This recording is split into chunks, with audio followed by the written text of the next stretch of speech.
Hello, beautiful, and welcome to day 2 of the Emergency Medical Folder Challenge. If you have been following along with the challenge, then you know that day 2, we're talking about what information to include and what not to include in your emergency medical folder. So we're building our emergency medical folder over these 3 days, and the whole point of this folder is to have a really fast and easy way to bring all of your most important medical information with you, either to the doctor's office for a regular appointment or to the hospital, or have first responders. If they need your important information, then they can find it if you're not able to communicate. So having this emergency medical folder for you and the loved ones in your home just means that if something were to happen, that you would be safe. And that's the whole goal, right? We just want to make sure that ourselves and our loved ones are physically safe first before we even start to worry about the other stuff in our paper lives, right? So this is what we are building this week. I gave you the free templates. If you've not already downloaded your free templates to build your emergency medical folder, make sure to do that. Here we go. So on the challenge schedule page, you can go to susannak.live, live/challenge-schedule. And on that page, it has everything that you may have missed so far from the challenge, as well as those free downloads of your emergency medical folder. So like I mentioned today, we are talking about what types of information you do want to put into your emergency medical folder, and more importantly, actually, what you don't want to put into your emergency medical folder, because we want to keep not only you physically safe, but our next concern would be make sure that your private information is safe and secure, right? So tell me in the comments, I asked this actually in the comments as well, if you've seen it. Have you ever had to use your emergency medical folder? If you already have one set up, and I know that some of you do, have you ever actually had to use it? Or do you take it to doctor's appointments, anything like that? I am always interested to hear the different stories that people email to me or tell me when we're live about different ways that they've used their emergency medical folder. And it's, it's always really interesting to see what situations it comes in handy for. So really quickly, I wanted to say in the chat area, hello. Hi to Nancy. Welcome. We've got Trina is here, and Sherry. Holly is here. Hi, Holly. And Karen. We have Eloise. She says, with lots of love. I love it. You've always got so much love that just oozes out of you, Eloise. I love that. And then Karen says, hi. I see that was a repeat. That's absolutely fine. Hi twice. Eloise says, thus far, I haven't had to use it. That is a good thing. No medical emergencies is a good thing, right? This is probably the only thing that I teach people how to do that I hope you never have to actually use. So it's great to have it set up and never use it, except for just bringing it to doctor's appointments to make it easier to communicate what's going on. Hi, Carla. Good to see you. And Rita, lovely to see you. All right. Well, let's dive into tonight's topic, and let's talk about what information to include and what not to include. And as we talk, if you have any stories to share about using your emergency medical folder, or if you use it for the doctor, let me know. If this is your first time putting together your emergency medical folder, then I would love to hear that one too.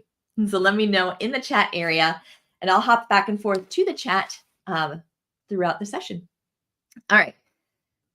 So not only will we talk about, we're going to start with what to use in your emergency medical folder, then we will talk about what not to enter into your emergency medical folder, and we'll wrap up with, or kind of weave in and wrap up with, how to use the free worksheets to make it ridiculously easy, because I'm pretty sure that you're like me, where you don't just have a ton of time for a new project, right? And the way that the emergency medical folder is set up, it's set up similar to the Spark Life Binder. So that way, whether you've got just minutes a day or even minutes a week, you can still manage to put this together because, yeah, time is probably one of our most valuable resources these days. And like I said, if you've not already downloaded your emergency medical folder templates, then make sure to pop over to that challenge schedule page, susannak.live/challenge-schedule. If you are in the challenge and getting those emails, then that link is in each one of your emails as well. All right, so what should you actually include in your emergency medical folder? So what types of information do you want to make sure that you will include within this folder? So you will see that the templates include general emergency information. And actually, let me share my screen with you real quick. So that way I can show you some of the pages that you probably have. Now, this is just the emergency medical folder. This will not also include the complex and chronic this time. Well, that doesn't work. Let me try that again. There we go. So this does not include the complex and chronic expansion. If you did want to grab that expansion during the challenge, on that challenge schedule page, there is a discount. So make sure to grab that today or tomorrow so that you can grab it during the challenge. It is the complex and chronic expansion. I want to say it's only $7 or something like that at the moment. I don't remember for sure, but it's really helpful if you do have a lot more complex information to track and go to a lot more different doctor's appointments and such. But for anybody who's in reasonably good health, does not have a whole lot to track, then just this basic free template will be fine for you. Now within your, excuse me, I just breathed in funny. All right, within your emergency medical folder, you will want to include the general information in here. So when I say general information, the types of things that I'm talking about are, we have, so you'll want your medical alert page, this is the page that has any kind of life-threatening, like very, very serious conditions or allergies. And you will want to make sure that you have this as soon as you open your binder. This should be the first page that anybody sees, because that way first responders, doctors, hospital staff can see that first. So you're going to start off with anything that can quickly kill you that they might not know about, because this is going to save your life possibly. So then after that, you're going to just include the general emergency information. So what's your name and address? What's your health insurance information? Do you have any additional health insurance? If you have any legal documents that have to do with healthcare, like a healthcare surrogate form or anything like that, then where is it? And you can even put some notes about what types of things it says so that everything is handled the way that you need it to be. And then also make sure to include if you're an organ donor and if you know your blood type, it's good to put it down in the emergency medical folder. Yes, they will go ahead and probably type your blood again anyways. I mean, that's just smart to do, but at least they have an idea of what it's probably going to be. So that way they can start getting things in order while they wait for that blood type to come back. And then you'll see that there's two different emergency contacts. One is local and one is family. So the local emergency contact would be the person who lives nearby that can help with anything such as giving you a ride back from the airport, or from the hospital, different big place, or taking care of the pets, or handling anything locally, bringing something to the hospital for you. Your emergency contact that's family, it could be the same person if they happen to live locally. But this is more of like a next of kin, or who in your family would you like them to contact if something were to happen. And you will also want to list if you have any type of pacemaker, defibrillator, then any non-life-threatening allergies and conditions. And I usually say, just because you can't say it enough, if you have something life-threatening, then go ahead and enter that again on this page. Can't hurt to list it more than once. Your vaccine information, so that way they know what vaccines you're up on. and that can save a lot of time and painful vaccines that you might not need, and your current medications and prescriptions.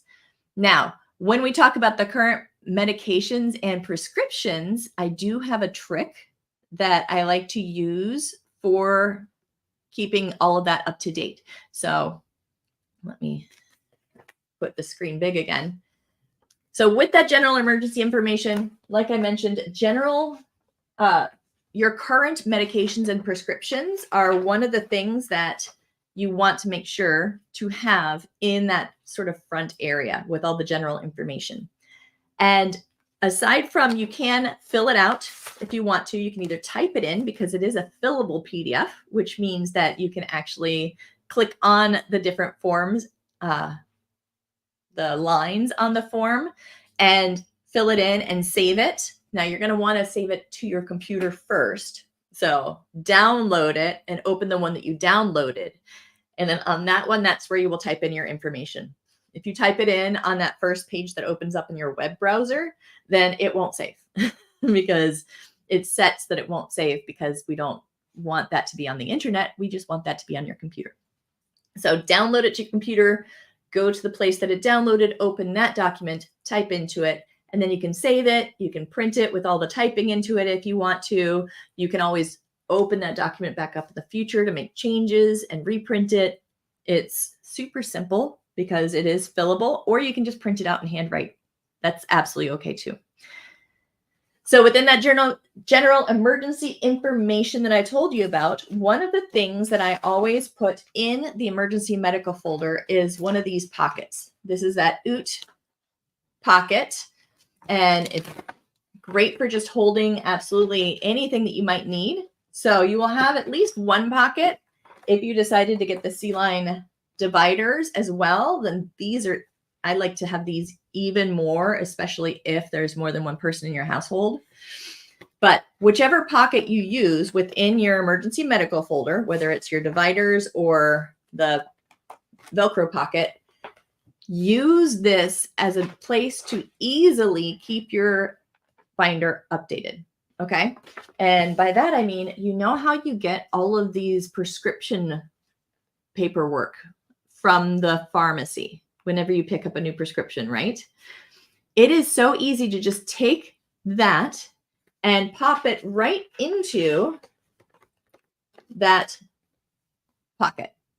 And then each person in your household that has a divider would have a pocket, and you would put their prescription information forms right in there. So when you get a new prescription, you can pop it right in there. If you discontinue a prescription, you can take out any old ones. Once you put one in, you don't have to put it in every time you refill it. You just want one of each. Now, why would I say to do that? Well, there are a couple of reasons. One, it's so much easier than handwriting all of your medications.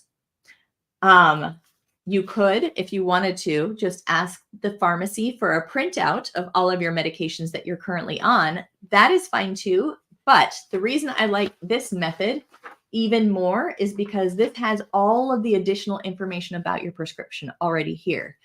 So it has the doctor that prescribed it, it has the dosage, it has the date that you started or the date that you happen to put it into your folder. Plus, they usually have a bunch of information such as cautions, side effects, anything that they might need to know about that medication.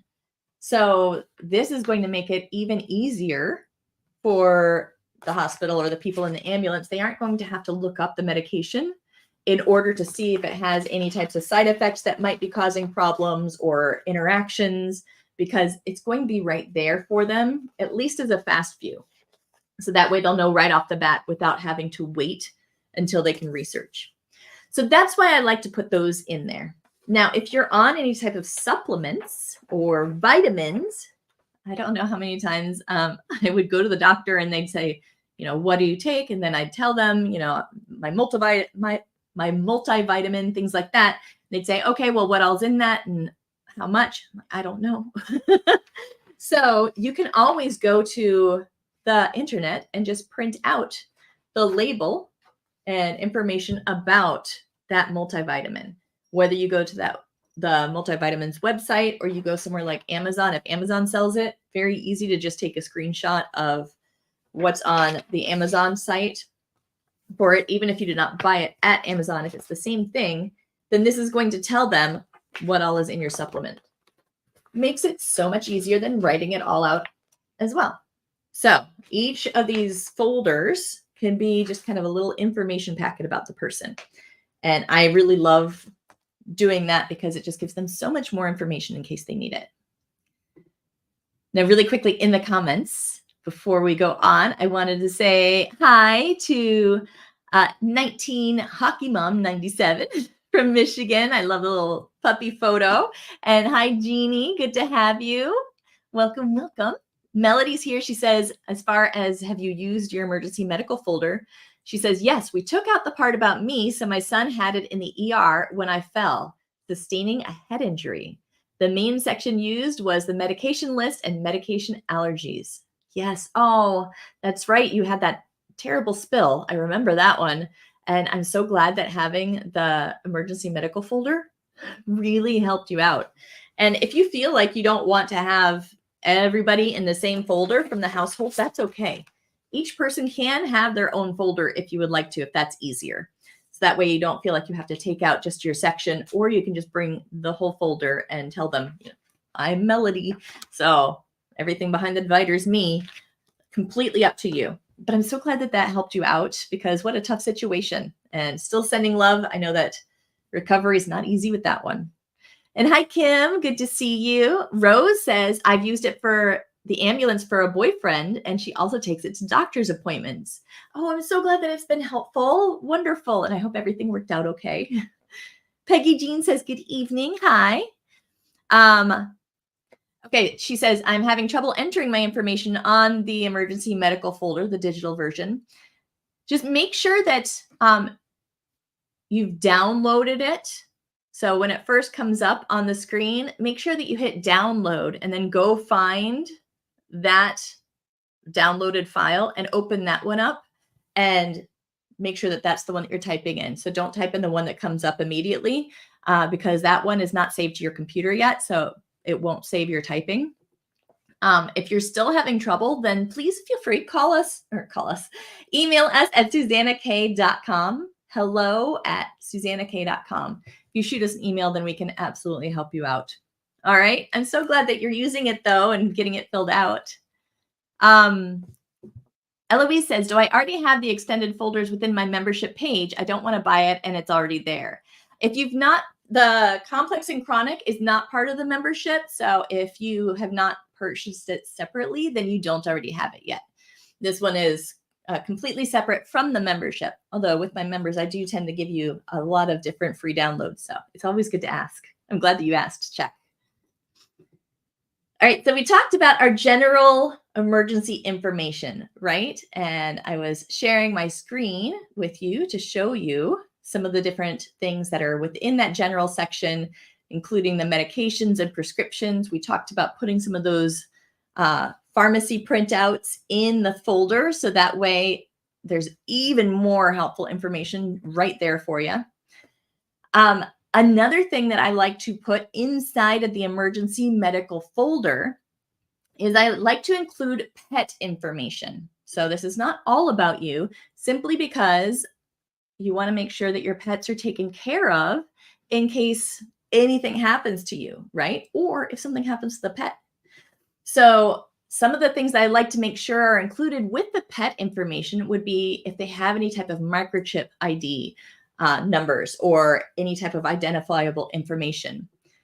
I also like to use either 3-hole punch it and put it in, which can be difficult with the folders that have prongs. If you're using something like the magnetic holder, or if you're using like the linen or leather binders, then these are a bit easier to add pages and take them out.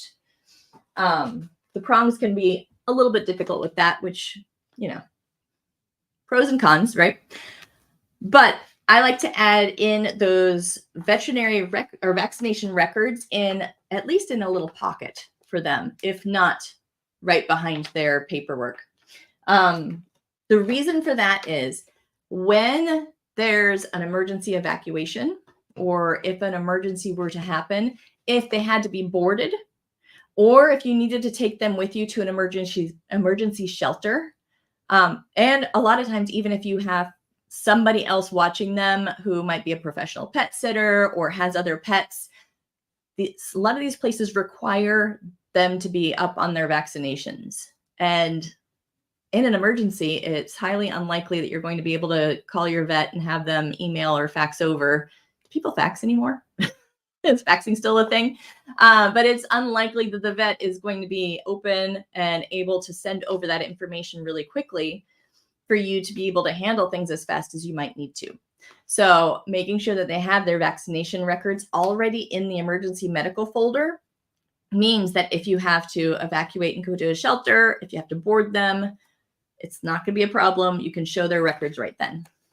So having those is extremely helpful. Some other things that are important to include in the pet section are how many pets are in the home and where might they hide. So this way, if a first responder, comes and is able to assist you, then if you're not able to communicate, then they can at least try to make sure that somebody contacts a guardian for the pet. That's one other thing that I have listed, who's the caregiver for the pets if you are not able to. They want to make sure that they contact the guardian, or if there's something dangerous going on in the house, then, fire, gas leak, then they can find whatever number of pets you have, they can try to find them, especially if you tell them where they might be hiding. Because a lot of times animals will hide in the same places pretty often.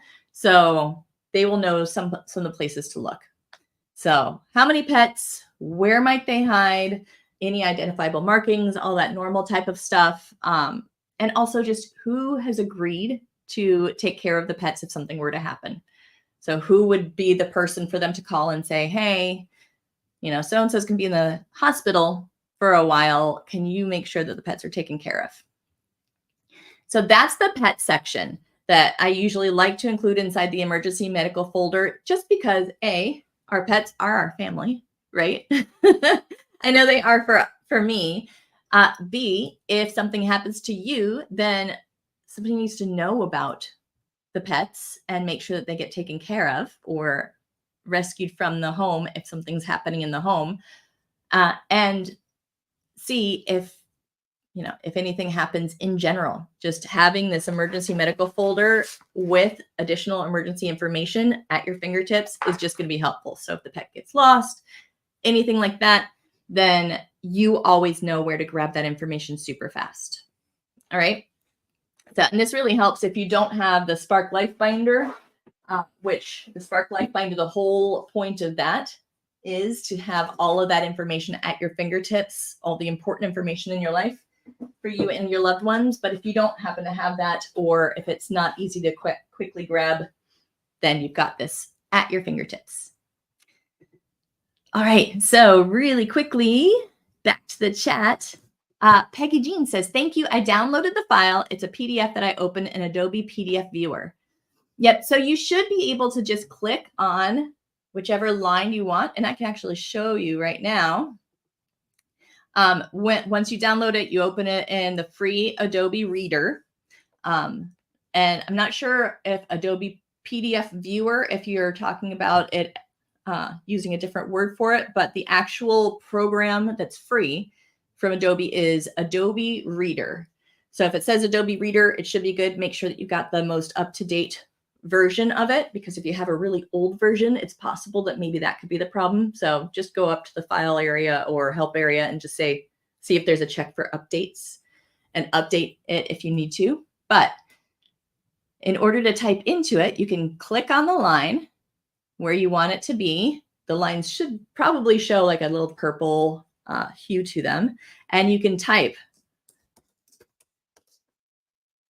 You can type whatever it is that you want in that line. And then within Adobe Reader, you can save it to your computer with that typing already in it. You can also print it out, and that typing will show on the printout.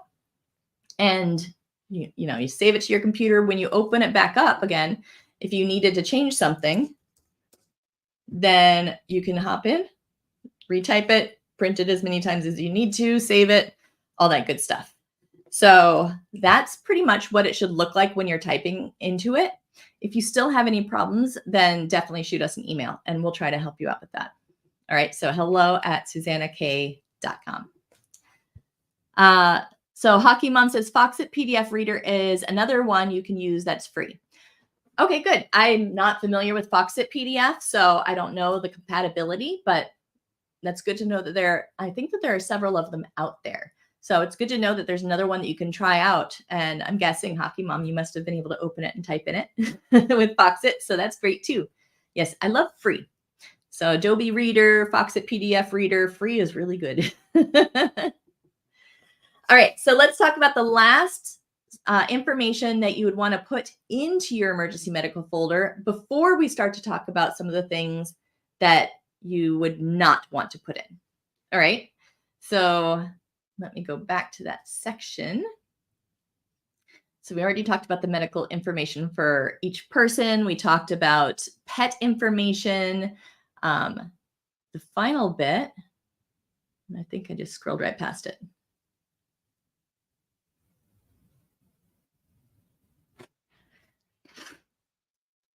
I guess I did not. Here it is. So emergency home details. That's one more thing that I've gone ahead and I just added to the templates. So with your emergency home details, the reason I have this is because, again, in case of an emergency, just being able to get your hands on this really quickly is so helpful. Or if there's somebody staying at your home or that comes in and you're not able to communicate, they would have some essential information as well. So would your loved ones. And this emergency medical folder, you keep it, we'll talk a bit more about this tomorrow, but you'll be keeping this somewhere that is very easy to just grab it. It's in your main living area, super easy to get to. So having some of this information at your fingertips and super easy to grab can really be helpful. So some of the emergency home information that you might want to include. And this is, like I said, already on the templates for you to make it nice and easy. But so you'd have police, sheriff, fire department, EMS, all of their non-emergency numbers. It's just nice to have those quickly in case you need it. And also, of course, what is the main emergency number? So 911 here in the US. I believe it's 999, I think it is. Is it 999 in the UK and 111 in Canada, or is it vice versa? Something like that. Don't trust me on that one. I don't live there. I just visit there often. So make sure to know your emergency number for where you live. But also the nearest emergency shelters are important to have. So that way, if you do have to evacuate, then you right off the bat know some of the different areas that are probably going to be open and taking shelter people. I like to include alarm company details. Now, I usually do not actually write down what the alarm code is. You can if you want to. There is a space for it if you want to. And the reason for that is a number of people have asked to have that as an available space simply because if they have a caregiver come in, if they have somebody pet sitting, babysitter, neighbor who would help handle an issue in the home if you were not there, they wanted to have that information available. But it's something that I personally leave blank. The reason that I'm leaving it blank is if the folder got into somebody else's hands that was not so trustworthy, I would not want them to have my actual alarm code along with my address. But that's just me. So use your own common sense, your own sense of security level, all that good stuff. But at least the alarm company, like the name of the alarm company, and for your own use, the account number, phone, and website, those are really handy to have on hand, and possibly even the code clue.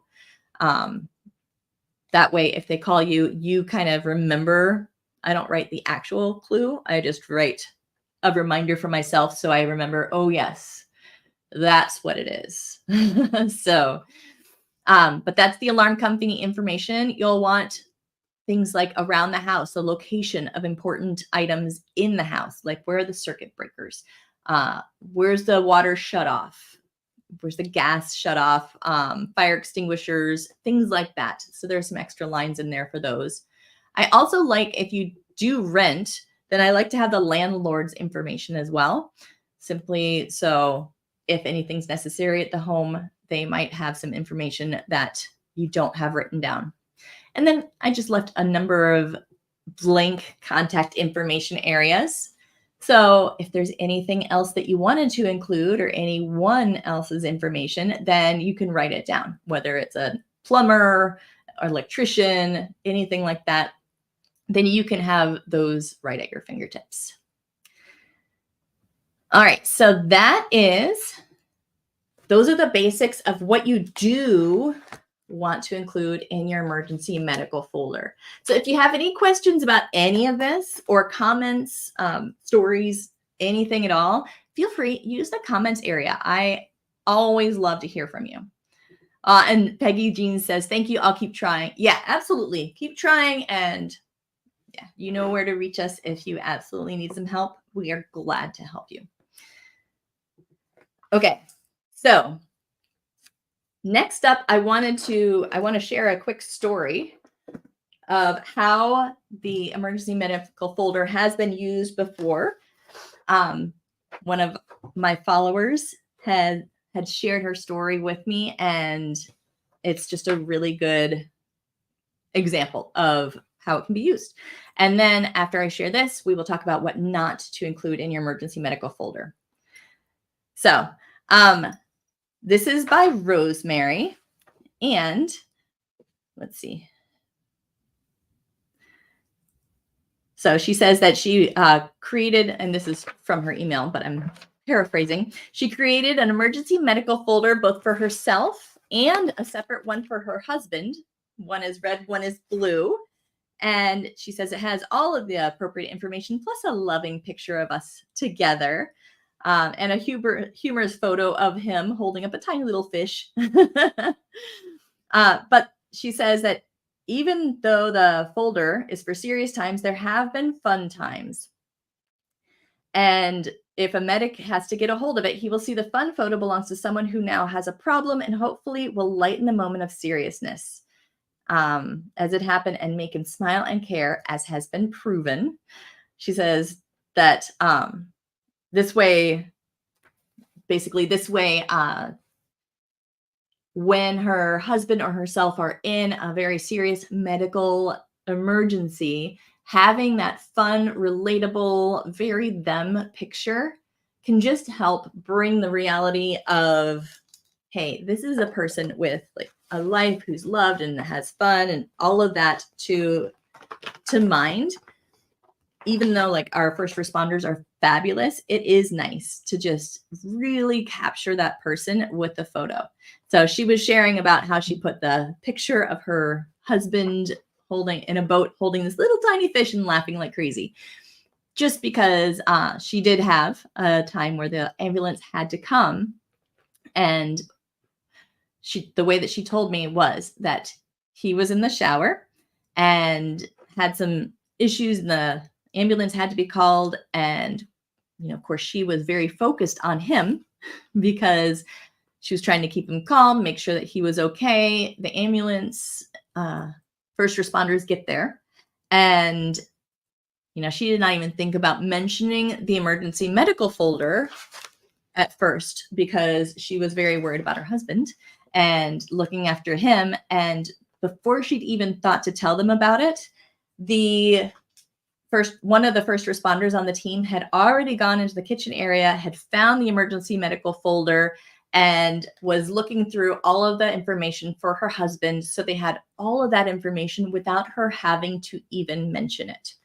And that's part of what we will talk about tomorrow, about where to keep it and how to make sure that they can find it. But the fact that they were able to find that information without her even remembering that she had that emergency medical folder at the moment meant that they had all the information that they needed right away. Nothing was missed.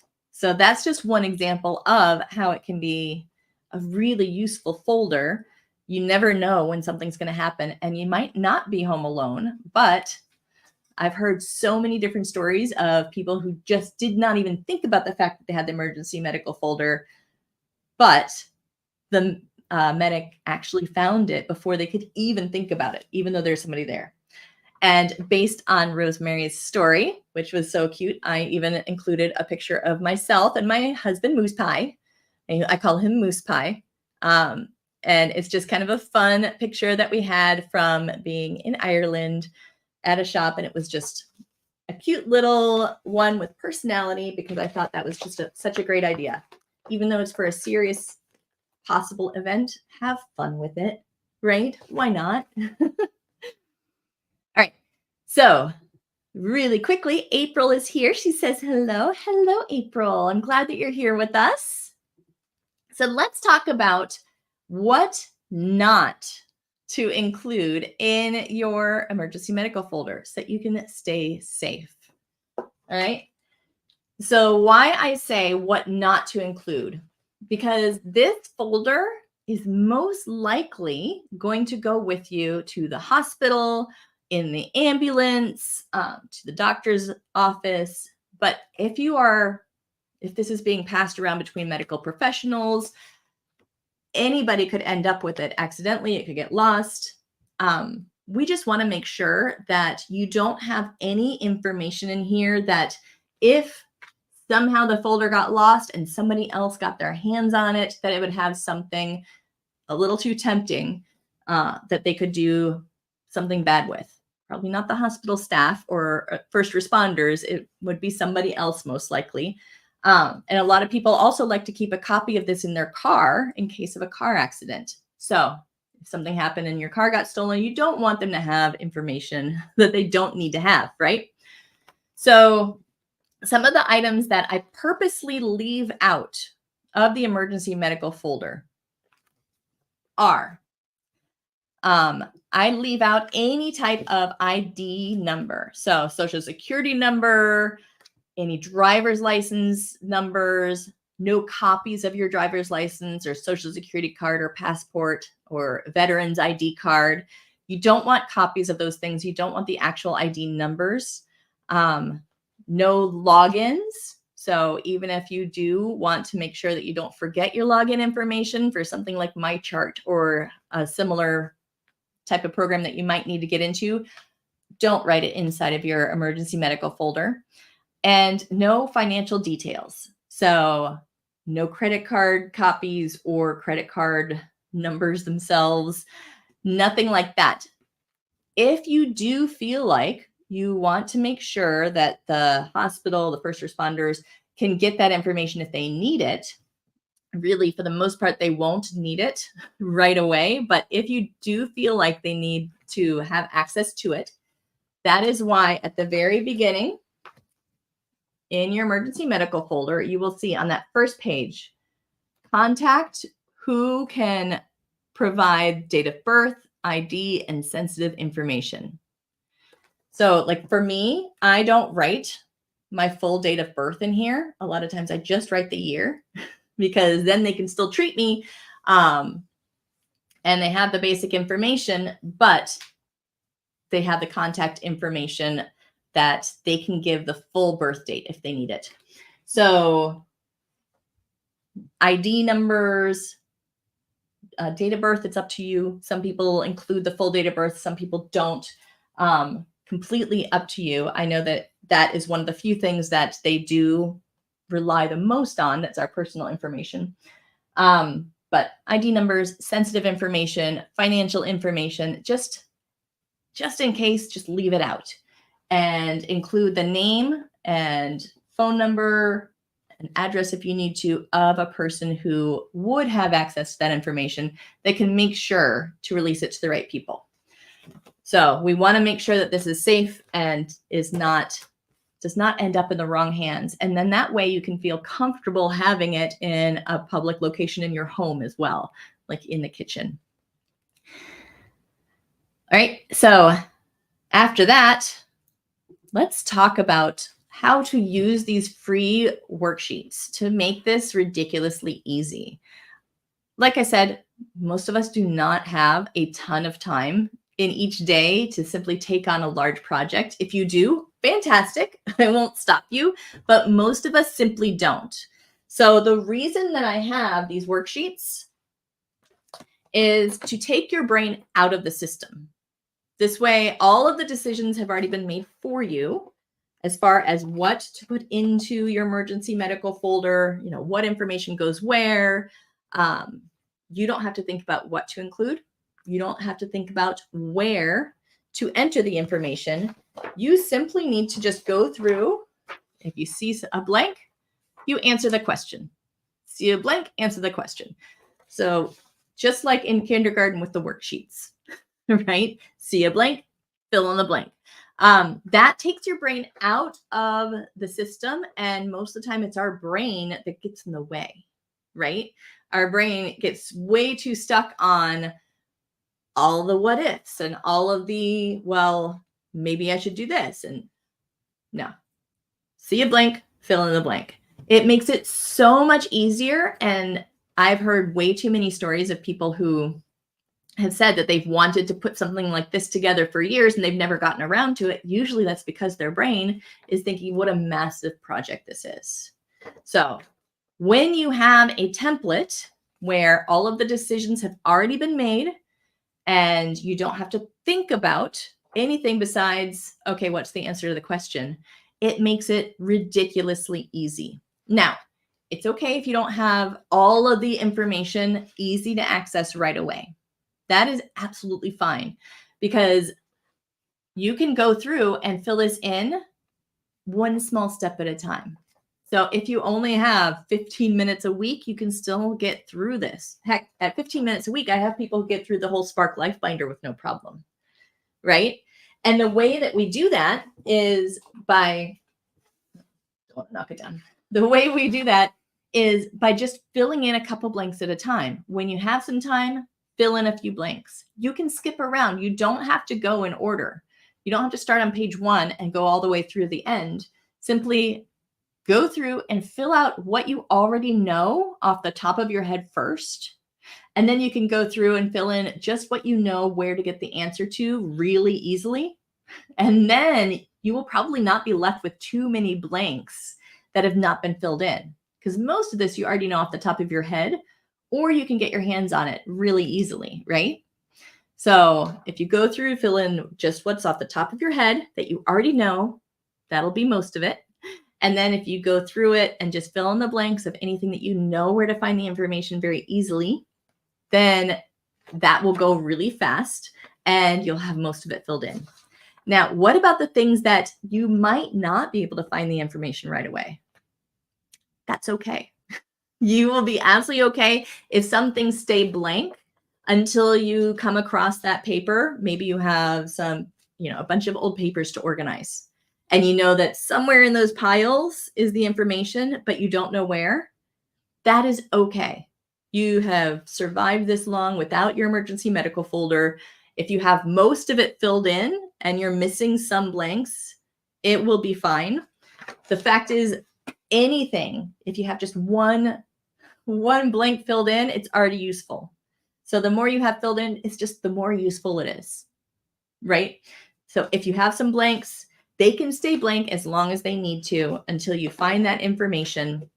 And when you find the information, then you can go back and enter it in, right? So no stress on this one, no pressure. Just do it as you have time. And a lot of times what I like to say is just leave your emergency medical folder with all the blank pages. Just leave it like on your countertop or next to your side chair where you watch TV. And, whenever you sit down, whenever you happen to have a few minutes, maybe while your coffee's brewing, just flip through and see what can I fill in really quick. And that's going to get through it really fast. And yeah, it makes it so much easier. It really does. So don't worry about making it a big project because it's not. Just like the Spark Life Binder, those tiny little bites at a time when you have time, They're fantastic. If you're one of my Pathfinders, the group hikes are a great time to work on your Spark Life binder, your emergency medical folder, anything that you have like that. I have a lot of different times where that is one of our sprints, where the suggestion for the sprint is to work on it, just filling in some blanks. So use those group hikes to fill in your emergency medical folder or your Spark Life binder or whatever it is. And another thing, sometimes if sitting down at the computer and typing things in, it takes you longer to actually find the time to sit down and do. If you're putting it off, if you're delaying it because you aren't near your computer when you have the time, then just print out the templates and hand write the information first. Because then if it's handwritten, it might not be pretty yet, but it's a rough first draft, right? So handwritten information is still extremely helpful. And then once you have a lot of the information written in by hand, if that's just easier for you to leave it on the counter and enter information, then you can always go back to the computer and type it in because you'll have all the information right there to type it from, right? So go for a rough first draft versus trying to make it perfect from the very beginning by having it all typed, if that's just slowing it down. So we don't want to slow it down. Make it easy on yourself and just make a rough first draft. It is okay. It won't have to stay that way. That's for all of my perfectionists. I love you. You know who you are. We all have part of that in us. But there we go. So hopefully this has told you a little bit about what information to put into it, what information not to put into it. Hopefully you found a couple tips that are really useful. Yesterday, we talked about how to assemble it, all the different supplies, different things to put inside the pockets to make it extra useful. I gave you some ideas of some of the things to put inside the pockets.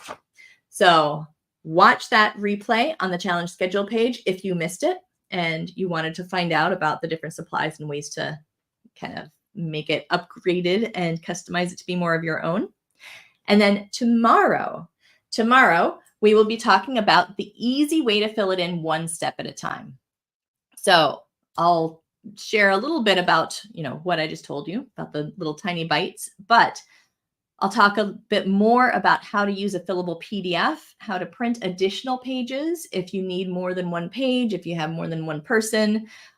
We'll talk about all of that type of stuff tomorrow, how to save the digital file. If you have the Complex and Chronic add-on, that expansion, we will talk a little bit more about how to save that digital file and any backup information that you have that you want to save along with it. So that's what we will talk about tomorrow. We will also be talking about this week, the Spark Life Binder. If you do feel like you want to have all of the important information in your life in one place, then that's when the Spark Life Binder comes in. So the emergency medical folder is actually one small part of the Spark Life Binder. So this is the part that I wanted to make sure to give you for free, so you're prepared for emergencies. Now, the Spark Life Binder will have all of the additional information about the rest of your life so that you and your loved ones can get your hands on it instantly if you need it. So it has various sections. You can get it already printed and assembled for you with all these nice color pages if you want, or you could just get the digital version, or both if you want to be able to reprint pages and get updates. But this binder covers with those same types of templates, and it's got a checklist in front of each section and all that good stuff. So still taking your brain out of the system, see the blank, answer the question, makes it super easy, even like 15 minutes a week. But it has different sections such as basic information for each person in the household, dependents. So this would be kids, pets, medical. So this would be a lot of the medical history that you might have. You can also just reference the emergency medical folder for any of the current stuff. End of life arrangements. So sometimes people have a hard time thinking about end of life arrangements. Having the fillable worksheets makes it a little bit easier. You can just go in every once in a while, fill in one answer, and then leave it for a bit. or if you have somebody in your life that you want to have those conversations with, find out their preferences, this makes it a bit easier. Finance and insurance, real estate and personal property, legal and official records, your digital life, and then it has a section for resources and notes. So each of those sections has a bunch of different information that you can fill in. So you have everything that you need at your fingertips, and so do your loved ones.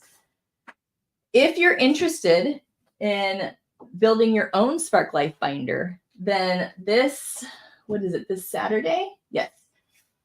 So Saturday, this Thursday and this Saturday, and next Tuesday, we have the Important Papers Workshop. It is free. So I will tell you how you can build your own Spark Life binder for free if you wanted to. I don't give you templates, but I tell you what types of information to put inside. I tell you how you would organize it, all of that good stuff. So feel free, join me for the Important Papers Workshop. You can register. The link is in the video description. It's also on the challenge schedule page. So with this free workshop, I will tell you how to build the Spark Life binder, how to keep it safe, where to store it, how to fill in easily. And if you did want to save the work and get the Spark Life binder, you will also have a chance to do that with getting some bonuses while you're at the Important Papers Workshop, or if you just grab the Spark Life binder in the store or from the challenge schedule page, then you'll get bonuses between now and August 8th. So check that out if you wanted to take the whole emergency medical folder concept one step further and make your entire life's information so much easier to organize and to have at your fingertips. One way or the other, everything that you need right on that challenge schedule page. SusannaK.live/challenge-schedule. I will see you tomorrow to talk about making it easy to fill this all in, some tricks and tips that I have for you to just make it super, super simple. And please share this. Share this with anybody that you think could use the emergency medical folder. You can download the emergency medical folder templates. The link is in the video description and on the challenge schedule page. And you can share that download information with anybody. All right. Share this video with anybody. This information is free because I just think it's so important. From all the different stories that I've heard where it's helped people out, I think it's absolutely essential for people to have their emergency medical information, their important life information, all organized so you don't have to worry. You just sleep better at night. So there you go. That's it. Oh, and the complex and chronic add-on, that's also on the challenge schedule page if that's something you're interested in. Okay. Well, I hope you have an absolutely wonderful night. Hockey Mom says, how long will this video be available and can we re-listen later? This video will be available, I believe, until, is it Sunday? It's either Sunday or Thursday the 8th. I will have to check on that to make sure. But you do still have time to be able to listen to it. Again, it will be available on the challenge schedule page. Yesterday's is already on there. Tonight's, this one will be on there that you can watch as a replay when you need to. And then tomorrow, if you miss the live version, then that replay will be on there. So good question. I love it. All right. If you need anything, hello@SusannaK.com. I would be glad to answer any questions that you might have, and I will see you tomorrow. Have an amazing day, beautiful. I love you. You are doing great things for yourself and your loved ones. Keep it up one step at a time. You're going to rock this. Bye now.